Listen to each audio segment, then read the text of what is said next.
Hi Cancer, Pisces, and Scorpio. Welcome po sa ating channel at ito ang inyong daily kapay tarot reading for October 12, 2023. Please be reminded that this is general reading po, so maaari kayong makarelate o hindi. Just take what resonates, gamitin ang reading na ito bilang gabay lamang. Balik po kayo dito bukas para sa ating daily kapay tarot reading. Please like, subscribe, and click bell button for notification para po updated kayo sa daily tarot reading natin. Para po sa gusto magpa-reading, maaari nyo pong makuha ang link. Nasa description box po ito. Message nyo lang po ako sa Messenger. Maraming salamat po. Spirit guides, ano po ang ganap today para po kay Cancer, Pisces, and Scorpio ngayong October 12, 2023?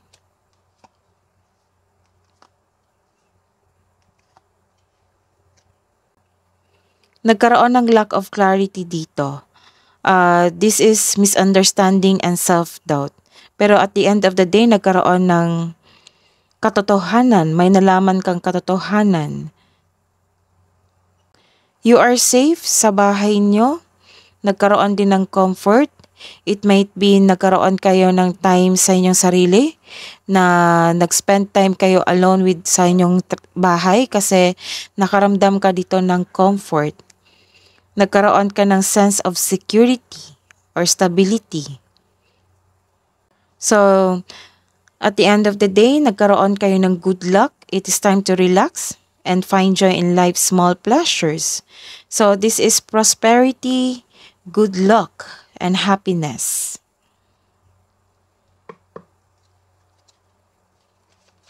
Spirit guys, ano po ang message na po today para po kay Cancer, Pisces, and Scorpio ngayong October 12, 2023? Gift of freedom, break away from your attachments. Accepting challenges, trust your inner resources. Spirit guides, ano po ang energy today ni Cancer, Pisces, and Scorpio ngayong October 12, 2023?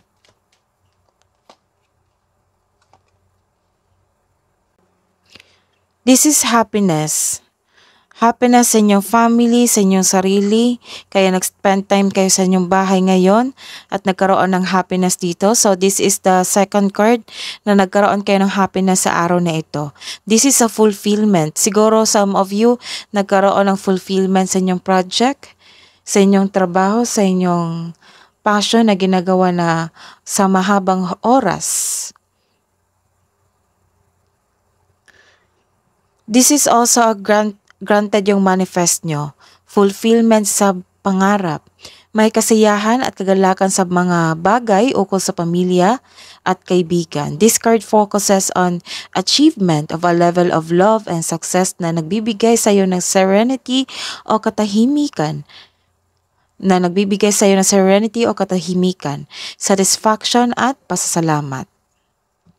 This is a reverse card again. No, this is the first time.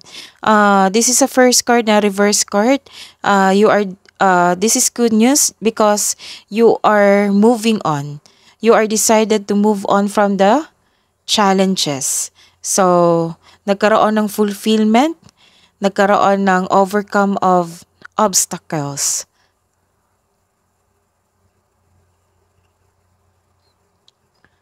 Lumalayo ka rin sa isang tao na nagdulot ng toxic relationship sa iyo. Lumalayo ka sa hamon ng pananalapi na inyong naranasan ngayon. Ngunit may takot ka rin na bumalik yung naranasan mong hirap. Focus and have faith. I-release mo yung naramdaman mo. Palitan mo ng positibo na ma-motivate ka ulit. Let's see your career and money, spirit guides. Ngayong October 12, 2023 para po kay Cancer, Pisces, and Scorpio.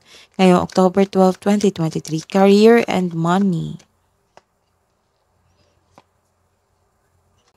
This is a reverse card. Nagkaroon ng procrastination dito and lacking of a solid plan. Makareceive ka ng hindi magandang balita.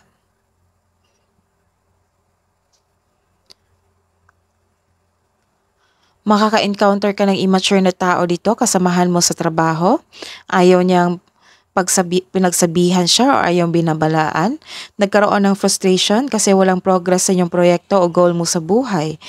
Gusto mo mag-shortcut para matapos na ito. Pero don't worry, may nakita akong fulfillment dito, matatapos din ito. If you want to see the results, build concrete plan without rushing. Nagkaroon talaga kayo ng competition and rivalry sa workplace nyo. Ngayong araw na ito, hindi masyadong kampante kasi nagkaroon ng competition sa inyong negosyo, sa inyong trabaho. Nagkaroon ng struggle o conflict sa workplace o nagkaroon ng rivalry with co-workers. Let's see your love and romance.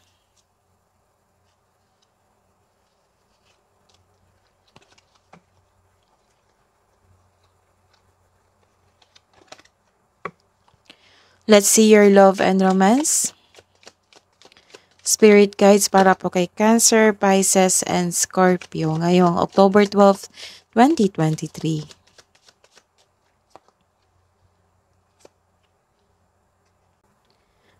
This card warns you na some of you naghihintay ng kapalit sa bawat bigay mo or hindi nagbibigay ng time o halaga yung partner nyo or ikaw po. Nagkaroon ng kuripot dito, may isang tao na kuripot dito or may utang na hindi nagbayad na magkawang gawa where the only reward you can expect is the joy of being of service. This is reverse card, nagkaroon po kayo ng you're clinging to the past, may inalala kayo sa past nyo. Nilalaban mo ang pagbabago, natatakot ka sa changes dahil hindi mo gusto mag-move on. Gusto mong bumalik sa nakaraan. Ending the situation means your opportunity is coming. A new beginning. It may be uncomfortable pero this card tells you na let go and trust the universe and yourself. Hidden truth po. Anong iniisip mo? Anong iniisip niya? Spirit guides. Para sa mga single, I feel you leaving me behind. Sa mga may relasyon, I regret lying to you. Spirit guides, ano po ang message niyo po para sa mga single ngayong October 12, 2023, Cancer, Pisces, and Scorpio? Stay away from drama today. Ito yung message from universe na nagkaroon kayo ng conflict sa trabaho. So, stay away from drama today. Spirit guides, ano po ang message po sa mga couple natin? Cancer, Pisces, and Scorpio, water signs ngayong October 12, 2023. Watch out for signs leading you through love. Spirit guides, ano po ang kabang advice niyo po para kay Cancer, Pisces, and Scorpio ngayong October 12, 2023? Slow the world, the real you. Spirit guides, ano po ang message po? Message po sa guardian angels, archangels for today, October 12, 2023. Message from Archangel Raguel. Everything is how it needs to be right now. Look past the illusion and see underlying order. That is your reading today, Cancer, Pisces, and Scorpio. Please like, subscribe, and click bell button for notification para po updated kayo sa daily tarot reading natin. Maraming salamat po.